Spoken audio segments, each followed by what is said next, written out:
최근 러시아의 푸틴 제거 쿠데타가 시작되면서 우크라 전쟁이 끝나려는 조짐을 보이자 이번에는 중국 외에 대만에 대한 침공을 시작한다는 충격적인 소식이 전해졌습니다.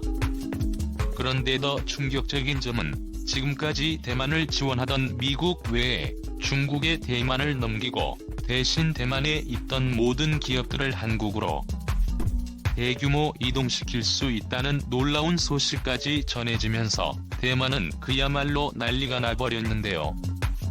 지금부터 이 놀라운 소식 최고 수익률 채널에서 여러분들에게 전해드리겠습니다.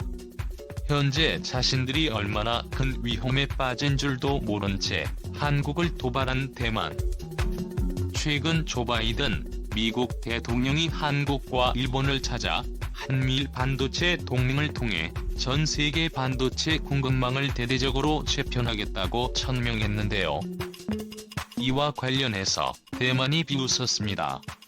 9일 연합보 등 대만 언론에 따르면 TSMC 류 회장은 전날 연례 주주 총회에서 한미일 3국 간 밀접한 협력으로 인한 대만 반도체 소외 우려에 대해서 미국이 한국 또는 일본과 반도체 분야에서 협력을 강화하는 것은 미국의 무역과 기술 성장을 확실히 하기 위한 것일 뿐이라며 한국은 대만에 전혀 위협이 되지 않는다는 취지의 발언을 해 논란이 되고 있습니다. 대만의 리더 차이잉원 총통은 매일같이 한국을 잡겠다고 큰 소리를 치며 혐오한 이 습관이 든 대만인들로부터 큰 환호를 얻었지만 최근 지지율이 급격하게 추락해버렸습니다. 대만 지상파 방송인 TVBS가 내놓은 여론조사 결과를 보면 차이잉원 총통의 국정 운영에 만족한다는 응답은 32.6%에 불과했습니다. 반면 차이 총통에 대해 불만족한다는 응답은 48%로 한 달 만에 무려 12%포인트나 급증했는데요. 가장 큰 이유가 바로 대만의 외교 실패로 한국과 미국의 대만을 손절해버렸기 때문이었습니다. 대만의 총통이 이런 식으로 혐한 감정을 조장하다 보니 대만의 혐한 현상은 매우 심각한 수준입니다. 대만의 보건복지부 장관은 한국을 지금 좋아하는 사람이 있습니까? 라며 그때 싫어했는데 지금이라고 좋아하겠습니까? 감정적으로 말하자면 사람을 정말 싫어하며 입에 담기 힘든 욕까지 쏟아냈고 대만에서 선거 기간 때마다 반한 감정을 선거에 이용하며 이렇게 태극기에 불을 붙여 태우는 충격적인 퍼포먼스도 불사했습니다. 대만의 국민당이 광고 영상을 제작했는데 이렇게 한국의 태극기를 손에 들며 대만 사람들이 그렇게 싫어하는 한국이 중국과 FTA로 우리를 앞서 나간다며 혐한 감정을 부추기고 있는데요. 뿐만 아니라 대만의 유명 TV 시사평론가 정존치 네. 우리는 몸은 대만인이지만 머리는 중국입니다. 그래서 중국 입장에서 한국을 바라보며 한국은 단지 속국에 불과하다고 할 수 있죠. 그렇기 때문에 대만인들은 한국과의 관계를 평등하게 바라볼 수 없다는 겁니다. 라는 충격적인 발언을 했고 대만 국영방송들은 이 충격적인 내용을 그대로 내보냈습니다. 자신들은 독립된 국가라고 외치는 동시에 혐한을 할 때에는 자신들이 중국이므로 한국보다 앞서 있다고 주장하는 대만. 자, 그런데 말이 시가 됐습니다. 일부 전문가는 지금까지 대만을 지켜주겠다고 선언한 미국의 갑자기 태도를 180도 바꿔 대만을 중국에 넘기고 대신 대만에 있는 모든 기업들을 한국으로 대이동할 수 있다고 주장했습니다. 대만에 있는 미국 기업들로는 IBM, 엔비디아, 구글, 맥킨지 앤 컴퍼니, 마이크로소프트, 보스턴 컨설팅 그룹, 시노시스, HP, 애플, 우버, 델, 프로스트, henkel, 나이키, 인텔, 퀄컴 등으로 이들을 대만에서 한 번에 모두 빠져나가는 순간 사실상 대만은 국가 파산 위기를 피할 수 없습니다. TSMC가 제한 머리의 파운드리 세계 1위라 해도 이번 사태를 막기에는 불가능한 수준으로 심각한 타격입니다. 중국 이외에 대만을 침공한다고 선전포고하는 순간 대만에 있는 미국 기업들이 한국으로 올 것이라는 전문가들의 주장에 힘이 실리고 있는 이유는 지난번 중국의 국가보안법을 무기로 홍콩을 무력으로 장악했을 당시에도 뉴욕타임스를 시작으로 외국 기업들이 아시아 본부를 일제히 한국으로 옮기는 실제 사례가 있기 때문입니다. 뉴욕타임스는 홍콩 민주화 세력과 야당을 탄압할 목적으로 제정된 홍콩 보안법이 아시아 언론 중추로서의 홍콩의 앞날의 불확실성을 만들었다 라고 말하며 즉각 아시아 본부를 서울로 옮겼는데요. 뉴욕타임스의 홍콩을 대신할 후보지로 서울 말고도 일본의 도쿄와 태국 방콕, 싱가포르 등을 검토했다고 말했습니다. 이들 도시 가운데 외국 기업과 독립적인 언론에 대한 우호적인 태도 그리고 아시아 주요 뉴스에서의 중심적인 역할 등에서 서울이 매력적이라는 결론을 내렸다라고 설명했습니다.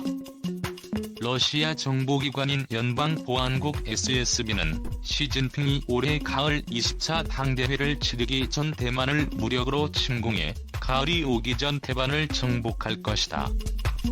그렇게 해야만 시진핑 본인도 3년임이 가능하다는 것을 알고 있다라는 충격적인 내용의 문건을 공개했습니다. 네, 그렇습니다. 최근 중국 2인자인 리커창 총리가 시진핑의 사념임을 저지하고 중국 지도자로 등극하려 하자 위기를 느낀 시진핑이 조만간 고대만을 침공해 자신의 권력을 유지하려 할 것이라는 것입니다. 실제로 중국은 처음으로 전쟁이라는 단어를 언급하며 대만의 독립은 죽음의 길이라며 사실상 선전포고를 했는데요. 자, 그런데 여기서 더 충격적인 것은 이렇게 대만을 향해 선전포고를 한 중국을 향한 미국의 대응입니다. 대만 입장에서는 미국의 중국에 더 강력하게 나오거나 강력한 금융 제재를 카드로 꺼내들며 중국을 역으로 압박하는 것이었는데 놀랍게도 미국은 중국의 유화책을 펴 있었습니다. 제닛 옐런 미국 재무장관은 중국산 제품에 부과하는 고율 관세를 일부 해제하는 방안을 검토하고 있다고 밝혔습니다. 열린 장관을 현지 시간 8일 하원 청문회에 출석해 중국의 무역 남용 문제에 대처하기 위해 중국 수입품에 물린 고율 관세를 일부 변경하는 안을 검토하고 있다고 말했습니다. 그리고 실제로 최근 룩셈부르크에서 미국과 중국의 고위급 회동이 있었는데요. 이 자리에서 대만에 대한 논의가 오간 것으로 알려졌습니다. 바이든 행정부 고위 당국자는 13일 설리번 보좌관과 양국이 룩셈부르크에서 4시간 반에 걸쳐 회동했다고 밝혔는데 백악관 성명에 따르면 양측은 미중 관계 주요 문제뿐만 아니라 다양한 지역 및 세계 안보 문제에 관해 솔직하고 실질적이며 생산적인 논의를 나눴다는 파격적인 발표를 했습니다.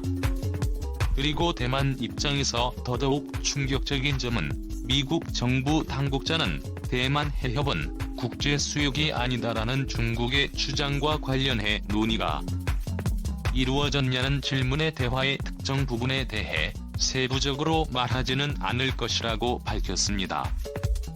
원래 미국은 중국을 강하게 비난하며 전면전도 불사하겠다고 말해왔지만 이번에 갑자기 왜 태도가 180도 바뀐 것입니다. 이에 일부 전문가들은 이미 미국 외에 대만을 중국에 넘기는 대가로 다른 훨씬 더 큰 혜택을 중국으로부터 얻었다 라고 전했는데요. 대만은 그야말로 망연자실해 하고 있습니다. 지금까지는 대만이 혐한을 이용해 한국과 적대 관계를 만들어서도 살아남을 수 있었던 유일한 배경에 바로 미국의 든든한 지원이었는데 한순간에 미국의 대만을 손절하기 일보 직전인 상황이 만들어졌습니다. 이렇게 대만이 벼랑 끝으로 몰리자 중국의 두려움을 감추기 위해 중국에 오히려 선전포고를 했는데요. 대만의 이웃이 큰 국회의장 한 대만 미사일에 중국 베이징에 도달할 수 있다면서 중국이 대만 공격을 반드시 심사숙고해야 한다고 밝혔습니다. 국회의장이 전날 대만 해외망의 화상연설에서 베이징을 사정권에 든 사거리 2000km 윈펑미사일을 언급하면서 이같이 말했다고 자유15와 연합보 등 대만 언론이 13일 전했습니다. 그는 자신의 천수이벤 총통 재임기 행정원장 시절 윈펑미사일에 베이징에 도달할 수 있다는 사실을 알았으며 현재 양산하고 있다고 설명했습니다. 쓸데없이 중국을 도발한 것인데요. 자, 그런데 글로벌 파워가 공개한 전세계 군사력 순위를 보시며 중국은 3위, 한국 6위, 대만은 21위입니다. 대만은 인도네시아와 사우디보다 아래이며 우크라이나와 한 단계 차이로 매우 비슷한 수준입니다. 러시아가 우크라이나를 순식간에 파괴시켜 뜻이에요. 대만도 중국의 눈 깜짝할 사이에 점령당할 수 있다는 것인데요. 대만 일부 전문가들은 미국이 대만을 버리고 떠난 이상 이제 대만을 도울 수 있는 것은 한국뿐이다라며 미국과 중국 사이에서 한쪽에 치우치지 않고 강한 외교력을 발휘하고 있는 국가는 한국뿐이다. 중국 내 한국 기업들이 모조리 떠나면 중국도 살아남기 힘들 것이다. 중국이 한국과 단교하는 순간 중국도 글로벌 공급망으로부터 완전히 소외되어 버틸 수 없을 것이다. 평화적으로 중국을 설득할 수 있는 나라는 오직 한국뿐이다. 한국이 대만을 도와주는 것이 유일한 희망이다. 라고 실토했습니다. 오늘도 감사합니다.